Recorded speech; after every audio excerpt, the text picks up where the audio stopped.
اردو خلاصہ ہوائی مصنف کا نام بیگم اختر ریاض الدین۔ بیگم اختر لکھتی ہیں کہ دنیا کے جو حسین سفر مجھ پر ہمیشہ حاوی رہے ہیں ان میں ہوائی کا سفر بھی شامل ہے۔ ہوائی بحر الکاہل کے ایک جزیرے پر مشتمل ہے جو بہت ہی خوبصورت ملک ہے جس کے دارالحکومت کا نام ہونولولو ہے۔ ٹوکیو سے ہونولولو تک نیچے بحر الکاہل ہے اور اوپر اللہ۔ میرے میاں چونکہ 3 ماہ پہلے ہی وہاں پر جا چکے تھے اس لیے واپسی ناممکن تھی۔ گھر سمیٹ کر ایک گیراج میں بند کیا۔ سب سے چھوٹی بیٹی جو فرسٹ ایئر میں پڑھتی تھی اس کو ساتھ لیا۔ 2 بڑی لڑکیوں کے BA کے امتحان تھے، ان کو 2.5 ماہ بعد آنا تھا، لہٰذا 24 گھنٹے کی گنجائش رکھ کر برطانوی ایئر ویز کا ٹکٹ بک کرایا۔ پہلے ہم کلکتہ میں ٹھہرے اور پھر ہانگ کانگ روانہ ہوئے، وہاں سے تازہ دم ہو کر ٹوکیو روانہ ہوئے۔ پہلے تو ارادہ کیا کہ میاں کو ہوائی میں ہی رہنے دیں اور ہم ٹوکیو ان کی واپسی کا انتظار کریں۔ ٹوکیو میں 2 دن بیگم شیخ کی خاطر تواضع کا مزہ لیا اور راستے کے خوف و خطر غالب آ گئے اور ہم نے جاپان ایئر لائنز میں بیٹھ گئے۔ اندیشے تو بہت تھے لیکن خدا کا شکر ہے کہ 6 گھنٹے کا یہ طویل یعنی لمبا سفر خیر خیریت سے طے ہو گیا۔ رات کو 10:30 بجے ہمارا جہاز ہونولولو میں اترا۔ میاں کو تار دے دیا تھا۔ امید تھی کہ میاں ہوائی اڈے پر ہار لے کر پہنچیں گے لیکن حسب معمول کے مطابق وہ وہاں سے غائب تھے۔ ہائی رائز ہاسٹل پہنچے تو اونچی عمارات میں بتیاں جل رہی تھیں اور طلباء پڑھ رہے تھے، لیکن ہمارے میاں وہاں بھی نہ ہمیں ملے۔ رات کے 12 بج چکے تھے۔ اتنے میں ایک کار لڑکیوں سے لدی ہوئی وہاں پر آئی، یعنی اس میں بہت زیادہ لڑکیاں تھیں۔ انجان شکلوں نے میرے گلے میں ہار ڈالے۔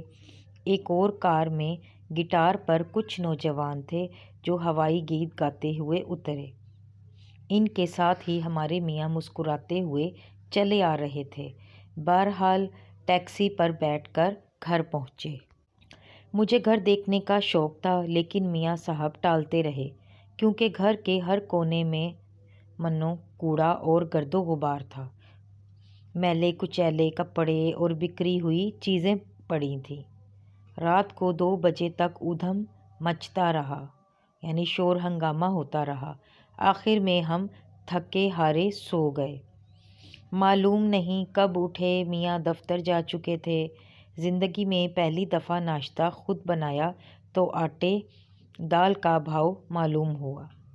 میری بیٹی ناز اور میں نے کمر کس کر سارا دن گھر کی صفائی کی اور لنچ قریبی ہوٹل میں جا کر کھایا۔ شام کو ہم کار میں جزیرے کی سیر کو چلے گئے۔ ہر طرف سبزہ ہی سبزہ تھا۔ میں نے اس طرح سے ڈوبے ہوئے ساحل بہت کم دیکھے تھے۔ یہاں کے کوہساروں نے اس جزیرے کے گول چہرے کو نیا انداز بخشا ہوا تھا۔ اگلے دن ہم نے ہنومابے پر پکنک منائی۔ یہ جگہ مجھے بہت اچھی لگی۔ یہ ساحل آبی مخلوق کے لیے مشہور تھا۔ ہوائی کی یونیورسٹی دنیا بھر میں سمندری علوم میں مشہور تھی۔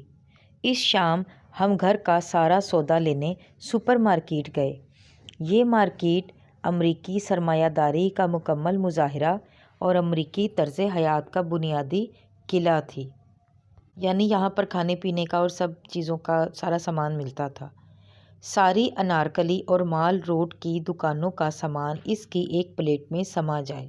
میاں نے ہمارے پیچھے کچھ گھر کا سامان مثلاً سیکنڈ ہینڈ کار، TV، صوفہ، گراموفون، ٹیپ ریکارڈر اور باغ کی ہلکی کرسیاں وغیرہ خرید کر اپنے گھر کو فرنیچر سے بھر لیا تھا۔ ہم نے جاتے ہی کام بانٹ لیے۔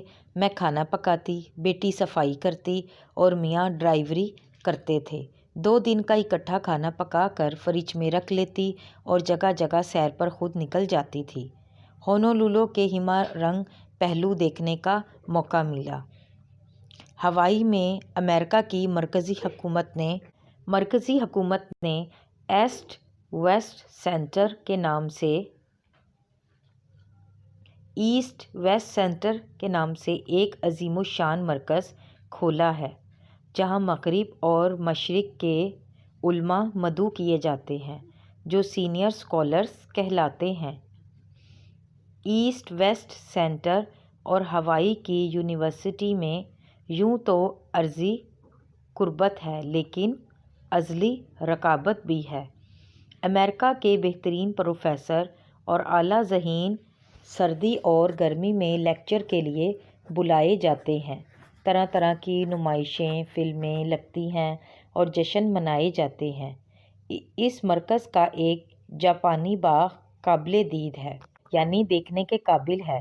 اس کے علاوہ یونیورسٹی کا میلوں میں پھیلا ہوا احاطہ بھی ایک دیدہ فریب سبزہ زار ہے، لیکن ان سب سے بڑھ کر دل پذیر عنصر بین الاقوامی طلباء کا ربط ضبط ہے۔